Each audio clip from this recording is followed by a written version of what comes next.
Shalom again, everybody. Ariel Tzadok here from the KosherTorah School, found online at www.KosherTorah.com, bringing to you today's daily lesson in the Sefer Yetzirah. Today, lesson number 91. 91, as you should know, is a very important number in Kabbalah.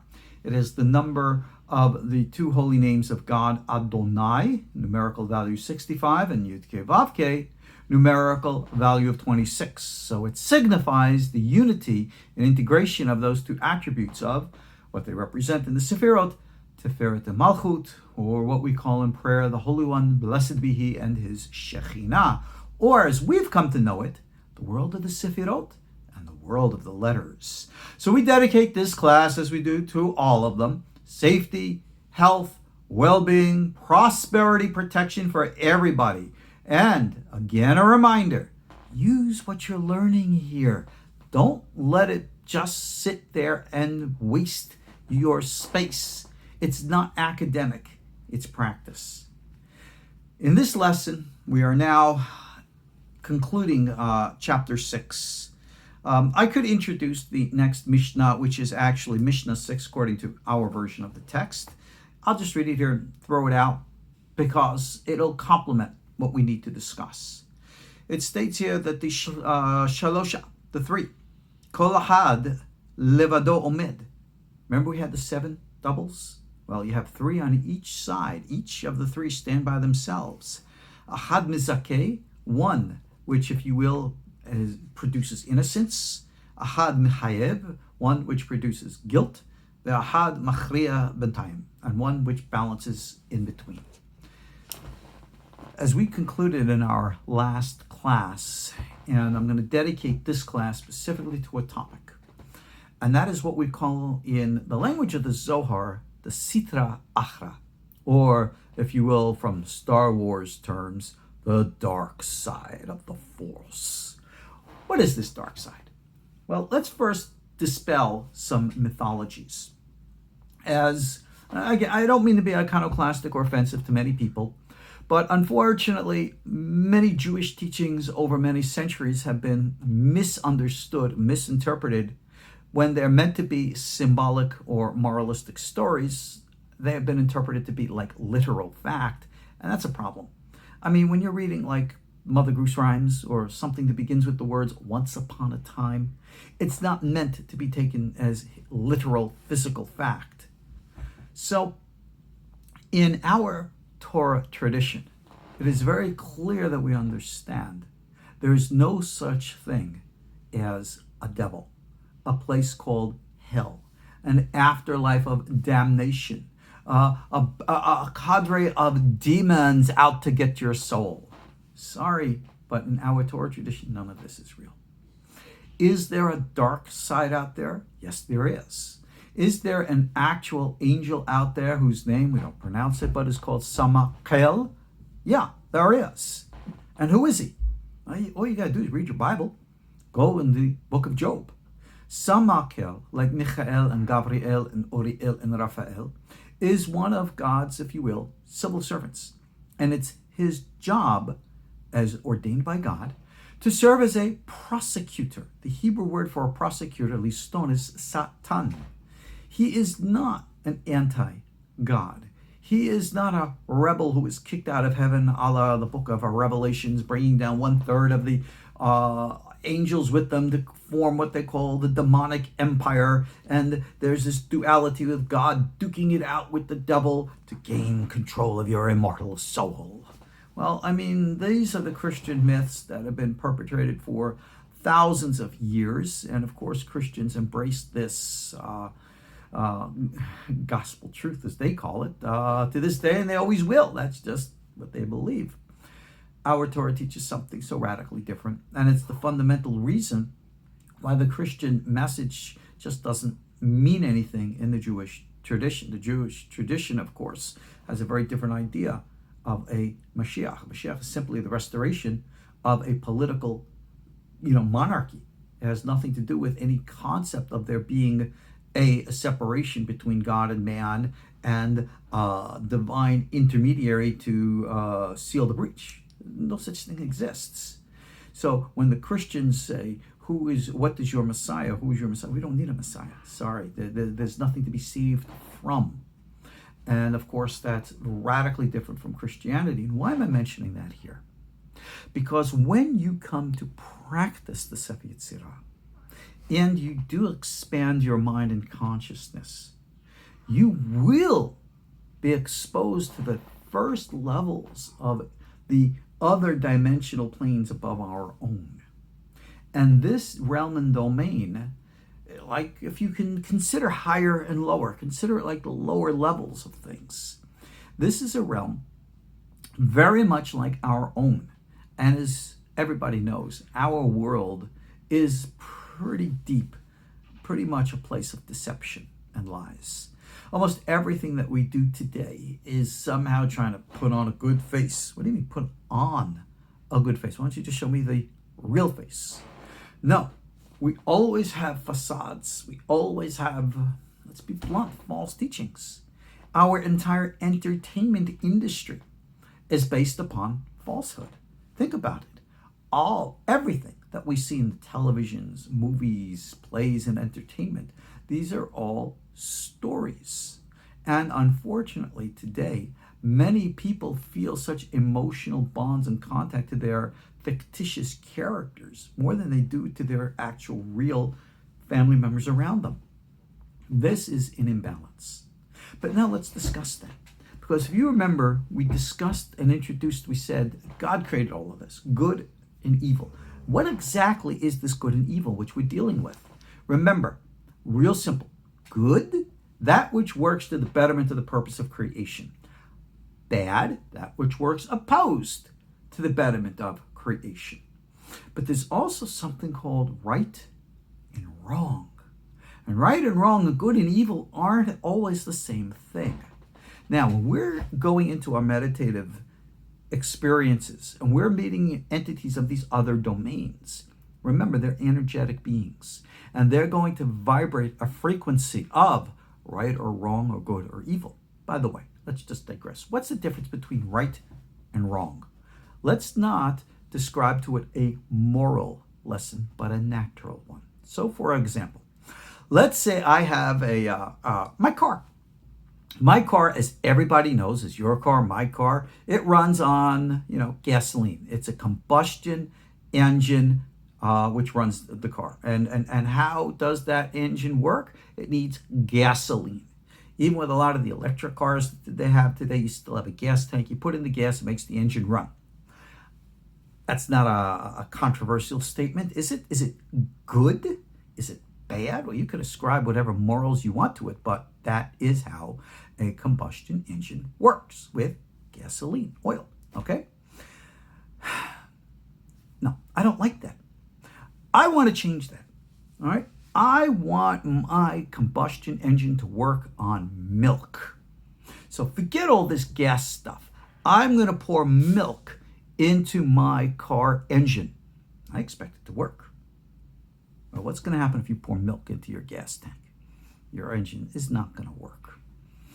And why won't it work? Because the milk is evil or the gas is good? No, nothing to do with good or evil. A combustion engine works according to the universal laws of things, and it's been specifically designed to burn fuel, which is gasoline. It does not burn and will not burn milk. So to put in milk in your engine is the wrong thing to do. Okay, common sense, yes. But does that make pouring milk into your engine evil? Now, if you're pouring it in there to sabotage somebody's vehicle, causing them harm, yeah, that might be evil. But I'm not talking about that. I'm talking about, I want to see how my engine works. It's a science experiment. If you were putting in milk into your car engine as a science experiment to see if it works or not, and it doesn't, that's not evil. So understand good and evil, right and wrong are different things. We, in this dimensional plane, are blurred in our understanding of what is good and evil and right and wrong. The result of the story from Book of Genesis, the eating of the tree of knowledge, good and evil. We weren't yet ready to eat that fruit. It's a symbol, of course. We should have eaten first the tree of life. The tree of life would have given us an understanding of life and death, what is right and wrong, the natural way. And only then would we have understood good and evil. But today, we don't have a natural understanding of the universe. Science is growing, but it is clouded by our human prejudices. This is that lower frequency in which things are not in balance. They are not working towards the betterment of the greater universe. And that is, Selu Matze, this corresponding to that, is what we call the domain of evil. Now, it exists. Why does it exist? Why does God allow it to exist? Well, God allows a lot of things to exist. And this is where, if you will, evolution comes in. You see, God did not create a perfected universe. He created a perfecting universe, a universe which is in the process of growth, maturity, evolution. Oh, I know you don't like that word, but it's there. And as such, we come into experience the, if you will, coded matrix behind the operations of this world. And we see entities who are involved who are not yet at the higher frequency vibrations to know the difference between right and wrong and good and evil. And therefore they operate in their own context. And therefore can many a time, because of our imbalances, interact with our imbalances, reinforcing our imbalances. And as it says here, you have the power which can create innocence, the power which can create guilt, and the balance in between. Remember the Hadar? This is the forces. In the universe, you have the forces which expand. In the universes, you have the forces which contract, and they have to be in the balance. But what happens if the forces that expand go too far? What happens if the forces that constrict too much? Those are the excesses. That's what we call evil. How do I know how much is too much? How little is too little? Well, what can teach me that? Good and evil or right and wrong? Right and wrong is how we learn these things. So the existence of this other dimension only exists in the present space and time and consciousness because of where we are at. And you have many, many entities that are all around, and they watch and they observe. And they check each and every soul as it oscillates up and down to see if it will properly grow. Sometimes souls, like plants, need to be pruned, and we see that happening all the time. We forget that we are an Etz HaSadeh, like the tree of the field. We are part of the natural world around us. So this Satan, whose name is Samael, his job is to watch and to monitor. And if and when it, and whoever works with it, you have to call it it, it's not really a he, sees individuals not properly growing, it's his job to bring it up to the boss. Hey, you see that tree over there? It's not properly growing. It needs to be pruned. That is what? That is right and that is wrong. But it is not good and evil. So you see, the Satan, he's not doing evil. He's doing what God wants him to do. Now, from our point of view, I don't want to be pruned. I don't want to be cut down. I don't want to have to suffer. But it's not the Samech Mem, as we call him, who makes us suffer. We make ourselves suffer. His job is ordained by God as a watcher, like in the book of Daniel, is simply to monitor and report. So we are in an evolutionary process of growth. And each of us need to understand and experience that.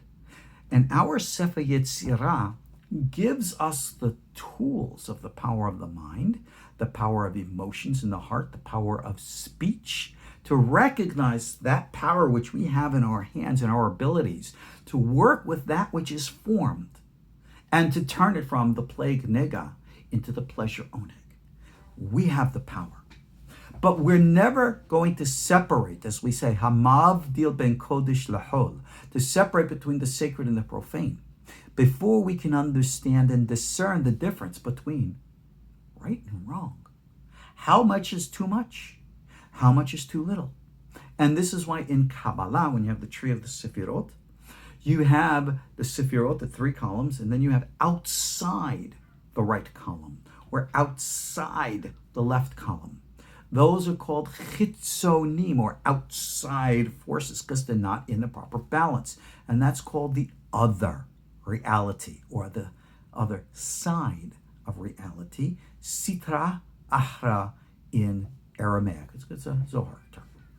But understand now, as you and I grow in our maturity, in our spiritual development, we go through the psychological, and it is psychological, expression of going into ourselves, because remember, all meditation, ascent, is actually descent into ourselves through the mind. And the first layer we have to go through, what we call our internal husks and shells, klipot, is our own subconscious content, our own imbalanced feelings, our own emotional turmoil, our own prejudices, all the gunk and junk inside ourselves as individuals. We got to deal with that. And in every meditative tradition around the world, they teach an individual how to address it, how to confront it, and how to overcome it. Even in modern psychology, the likes of a Jungian psychoanalysis, we have a technique called active imagination, very similar to Abulafia's technique that you'll find in Sefer HaCheshek, where in which, if and when here, for example, many people might feel that they're being pursued by an evil monster, that the devil's got them, that whatever this, or the demons after that, or whatever. And I remember learning this in psychology class, and it's actually the secret of Kabbalah. They didn't even know it there. If and when you feel this negative force, visualize it in your meditation in the presence of God. Remember, visualizing God's name, Yud-Keh, Vav-Keh, and all the rest. And then confront it. Why are you here? What do you want? I am out to get you. Why? What's it all about? And actually visualize working with letters of whatever imagined experience you have there, and turn the nega, plague, into the onig, pleasure. This is what we call tikkun, or healing. Now, there is true, many a time, you have human souls that refuse to, if you will, progress, walk into the light, as they say. And they choose to stay here bound to earth. They become what's called nishmot artala'in, or naked souls. And these are the ones that seek human host bodies, like they were. And these become what we call those who possess. So sorry, it's not like a devil from hell that possesses your soul. This is mythology which frightens people and tries to convince them to succumb to an authority. But it's not the reality of their experience, even though you might very well, because you believe those experiences, experience them within yourself.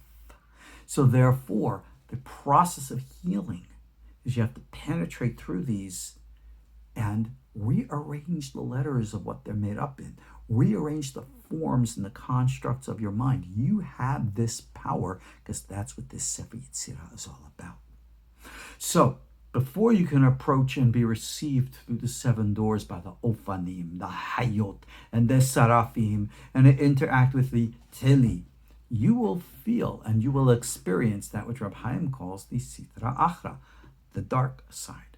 Now, he speaks all about this in the Shari Kedusha class. I'll put a link to it here in this lesson here and the like. You need not so much to learn about this stuff academically, but to have faith and trust in God and in your own self, that as you progress in meditation, there's nothing that stands in your way from being one with the universe. There's no evil out there that's out to grab your soul. You're not going to hell. And all of these fears, these emotional panics that people have, we need to find the calm, the balance in the center, and learn how much is too much and not do too much. How much is too little and not do too little. Find the balance, and therefore we will find what's called mishpat, or justice. Not too much, not too little. right from wrong, and that will teach us good from bad. And then, metaphorically speaking, like the Bible says, we'll be able to eat of the tree of life and therefore transform the tree of knowledge from good and evil to only good. And that's the secret of what we're doing here. Okay, we'll pick this up, continuing our final classes of this 6th chapter and, of course, the Sefer Yetzirah. I'll see you next time. Shalom.